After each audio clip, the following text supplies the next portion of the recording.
Story 1. I jolted awake, gasping for air, as the sound of my bedroom door creaking open pulled me from my sleep. My heart raced, and I blinked in the darkness, trying to make sense of what I was seeing. The door was open. Just a crack, but open nonetheless. I was sure I had closed it before going to bed. I always did. Living alone made you cautious, made you double-check things. I listened intently, straining to hear anything out of place, but all I could hear was the rhythmic tick of the clock on my nightstand. My heart rate slowed, and I finally convinced myself that it was just a draft. I got up, walked over, and closed the door firmly, almost angrily. "Just the wind," I muttered under my breath as I climbed back into bed. The next morning, I went about my day as usual, brushing off the incident as a bad dream. But then it happened again. And again.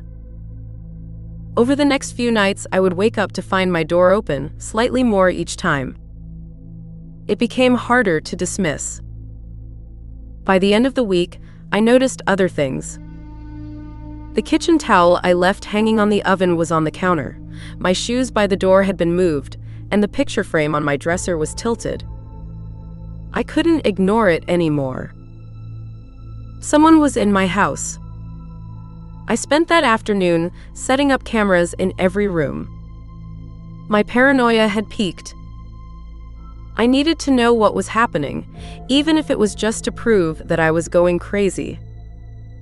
I placed a camera in the living room, one in the hallway, and one in my bedroom, facing the bed and the door. I even put a small one in the kitchen, angled toward the back door. "This will solve it," I told myself, trying to hide my unease behind determination. That night, I went to bed feeling more alert than ever. My nerves were shot, my mind running through every possible scenario. I locked my bedroom door again, tested the handle twice, and finally slipped under the covers. But sleep didn't come easy. Every little noise set me on edge, my eyes snapping open to stare at the door. Eventually, exhaustion won out, and I drifted into an uneasy sleep. When I woke up the next morning, I found the door open again, wider this time. My stomach dropped. It was time to check the footage. I sat down at my computer, nervous but determined. I clicked through the files, starting with the hallway camera. At first, it showed nothing but the usual: darkness, the quiet of the night, and then the faint outline of my door opening. My breath hitched in my throat. I fast-forwarded through hours of nothing until something caught my eye. A shadow. My heart pounded as I played the clip back in slow motion. A figure moved through the hallway. Tall, lanky, and deliberate. He paused outside my bedroom door, his head tilting as if listening. My blood turned to ice. I switched to the bedroom camera. The footage showed me tossing and turning, unaware of the nightmare unfolding just beyond the door. Then at 3:12 a.m., the door opened slowly. I could barely breathe as I watched the figure step inside, his face obscured by the darkness. But when he got closer, I saw him. Pale skin stretched tight over sharp bones, eyes that were too wide, too bright. And that smile. A wicked, jagged grin that split his face in half. I recognized him immediately from those old horror stories people used to whisper about online. Jeff the Killer. He approached my bed and I watched, frozen in horror, as he leaned in, his face inches from mine. The footage showed him watching me sleep for what felt like an eternity before he straightened up, turned, and walked out of the room. He left the door open behind him. I couldn't stop trembling. This couldn't be real. It had to be some sick joke, a nightmare I'd yet to wake up from. But the footage didn't lie. I grabbed my phone and dialed the police, my hands shaking so badly I nearly dropped it. 911, what's your emergency? The operator's calm voice crackled through the line. There's someone in my house. He's been here for days, watching me. I have footage. Please, you have to send someone now. Ma'am, stay calm. Can you confirm that the intruder is still inside your home? I don't know. I haven't seen him today, but he was here last night. Stay on the line with me. Officers are on their way. I nodded, even though she couldn't see me. My mind was spinning, the image of that twisted smile burned into my brain. How long had he been here? How many nights had he watched me, crept through my home while I slept? I heard sirens in the distance, growing louder. Relief washed over me, but it was short-lived. The police arrived quickly, bursting through the door with guns drawn. They searched every room, every closet, every corner.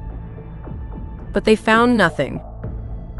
He's gone, one of the officers told me as he holstered his weapon. If he was here, he's not anymore. I showed them the footage, my hands still trembling. They watched in grim silence, their expressions hardening. They took the recordings with them, promising to investigate further, to find him. But the fear remained, gnawing at me. Days passed, then weeks. The police never found him. I installed new locks, added more cameras, but it didn't help. Every night I lay in bed, staring at the door, waiting. Listening.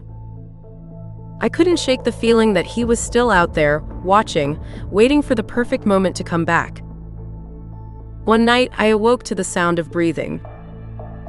My heart hammered in my chest as I reached for the light, but something cold and sharp pressed against my throat, stopping me. Shish, a voice whispered, and the smell of decay filled the air. You left the door open for me this time.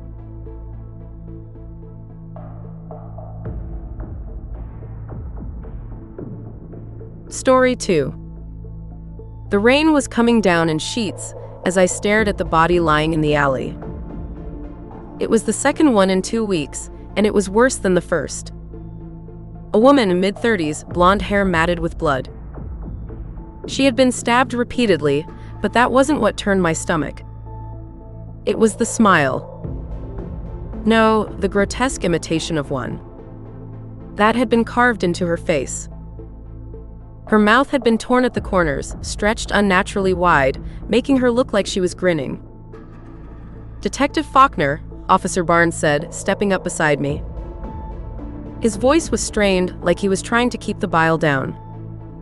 Same as the last one. I nodded, unable to tear my eyes away from the horror in front of me. Yeah, I muttered. Same Mo. Same brutality. Do you think it's him? Barnes asked, his voice barely above a whisper. He didn't have to say the name. We both knew who he meant. The urban legend. The ghost story told to scare kids. Jeff the Killer. I didn't believe in monsters. Not the kind that hid under beds or lurked in the shadows. But this was something else. Something that made my skin crawl. I don't know, Barnes, I said, though I could hear the doubt in my own voice. Let's not jump to conclusions. But deep down, I was starting to wonder. The first victim had been found just like this one. A brutal stabbing followed by that sickening smile carved into her face. The media had latched onto the connection, feeding the public's fear with stories of the infamous Jeff the Killer. A faceless maniac who terrorized his victims, grinning as he butchered them. I'd always dismissed it as nonsense, but now, with 2 bodies on my hands, I wasn't so sure. Over the next few days, we dug into the victims' lives, searching for any connection that might lead us to the killer. But there was nothing. No shared friends, no common hangouts, no enemies. It was like they were chosen at random. Then, just as I was beginning to lose hope, we got a break. A third victim. Same pattern. But this time, there was a witness. a homeless man who claimed he saw the killer leaving the scene. He was laughing, the man told me, his eyes wide with fear. He had this crazy smile, like he was enjoying it. And his eyes, they were white, like he didn't have any eyelids. Did you see where he went? I asked, trying to keep my voice calm. The man shook his head, trembling. No. He disappeared into the night. Like a ghost. I left the interview room, feeling more unsettled than before. The description fit the stories, the rumors. But it still didn't make sense. Jeff the killer wasn't real. He couldn't be. That night, I was at my desk going over the case files for the 100th time when my phone rang. I answered it on the second ring.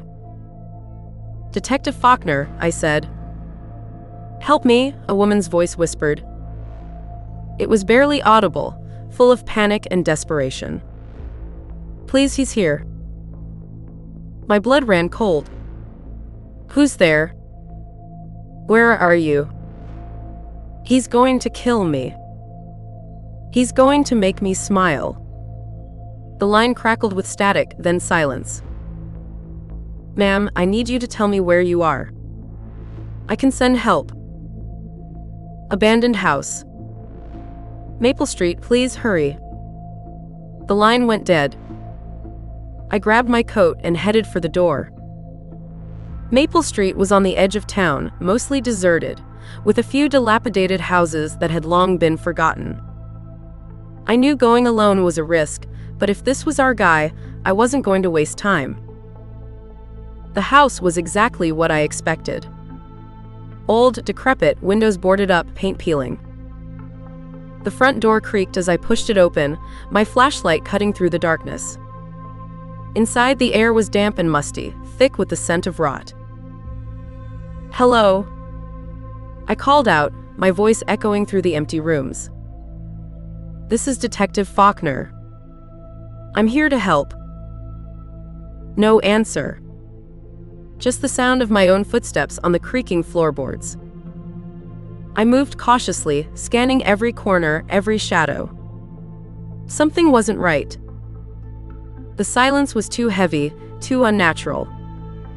My instincts screamed at me to leave, but I pressed on. I found the staircase at the back of the house, leading down to the basement.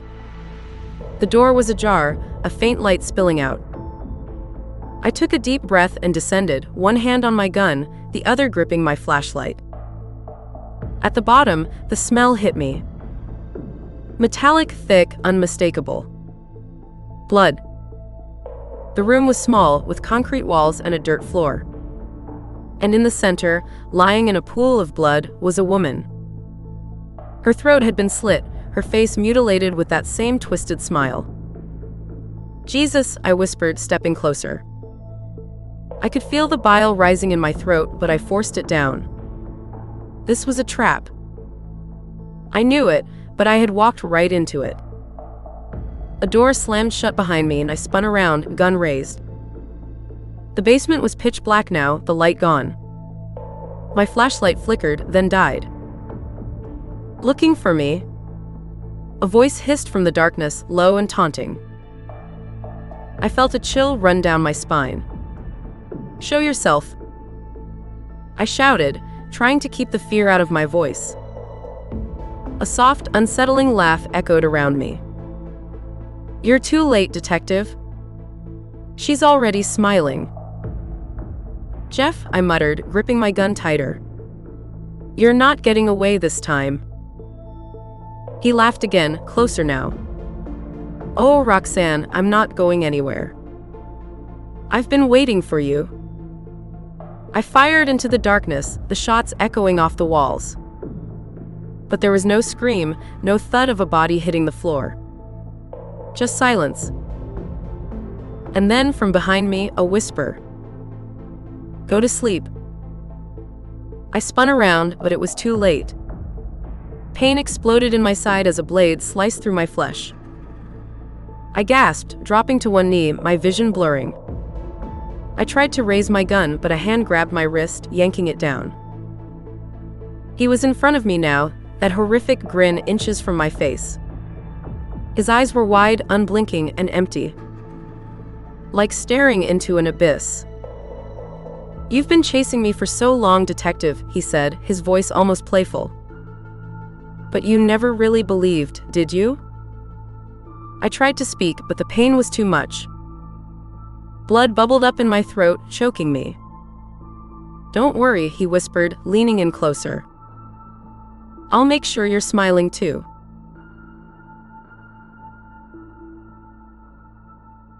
Story 3. "Come on, Mary, just try it," Sarah insisted, pushing her phone toward me. "You've been single long enough. It's time to get back out there." I sighed, swirling my coffee absent-mindedly. "I don't know, Sarah. Tinder just feels, I don't know, kind of desperate." "Desperate?" Sarah laughed, shaking her head. "No way. Everyone uses it these days. It's just an easy way to meet people. You don't have to marry the guy, just go on a few dates, have some fun." I frowned, staring at the app on her phone. The thought of meeting strangers online felt risky, but Sarah wasn't wrong.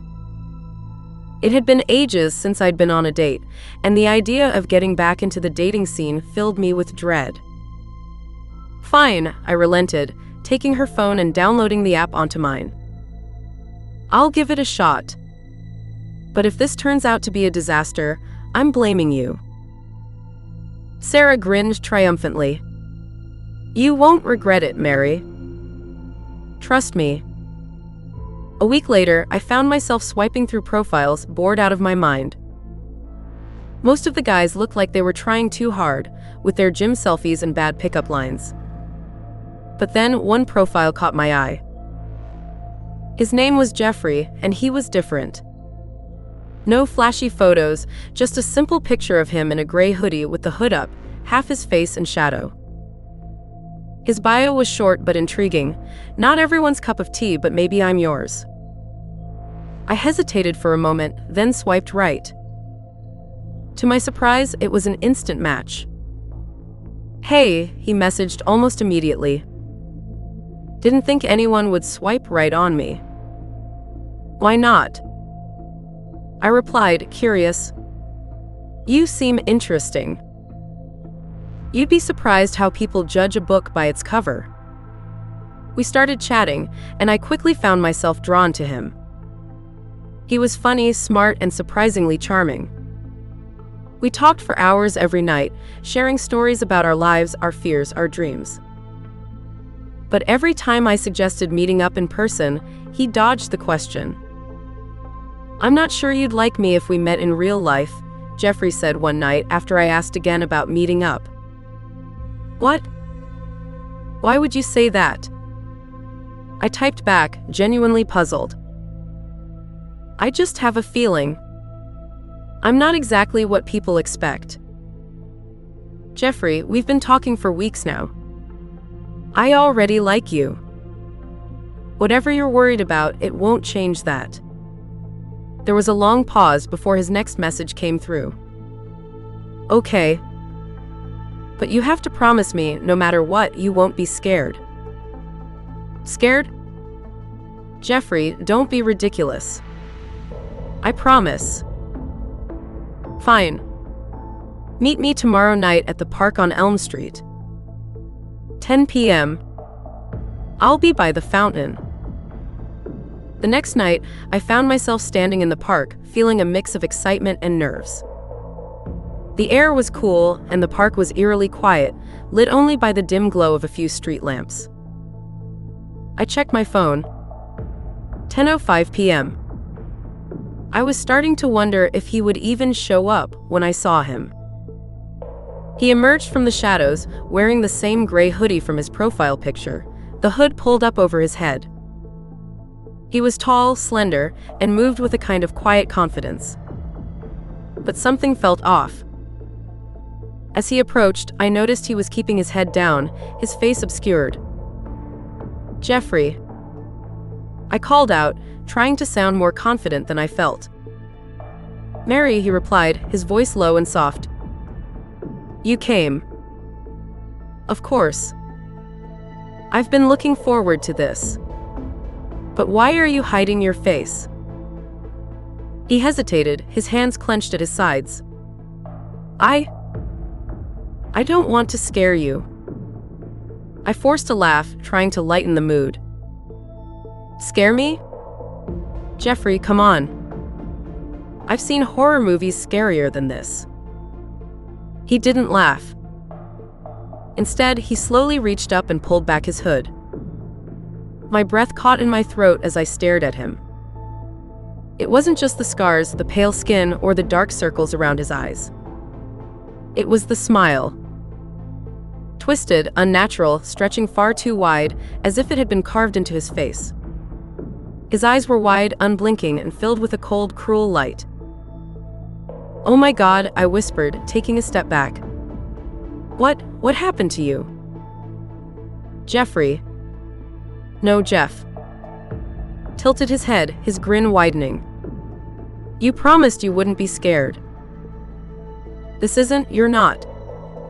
I stammered, my heart racing. Every instinct was screaming at me to run, but I was frozen in place, trapped by his gaze. "I told you I wasn't what people expected," he said, his voice dripping with amusement. "But you seemed different, Mary. I thought you might be special." "Jeff, what do you want from me?" I managed to choke out, my voice trembling. "I want you to smile," he said, taking a step closer. "A real smile just like mine." Panic surged through me and I turned to run, but he was faster. His hand shot out, grabbing my arm in a vice-like grip. I struggled, but he was too strong, his fingers digging into my skin. "Let me go." I screamed, thrashing against him. But he just laughed, the sound echoing through the empty park. "Shush," he whispered, his face inches from mine. "You don't have to be afraid, Mary. This will only hurt for a moment." I felt cold steel against my cheek and terror flooded my veins. "Please don't." His hand covered my mouth, silencing my plea. "Just go to sleep."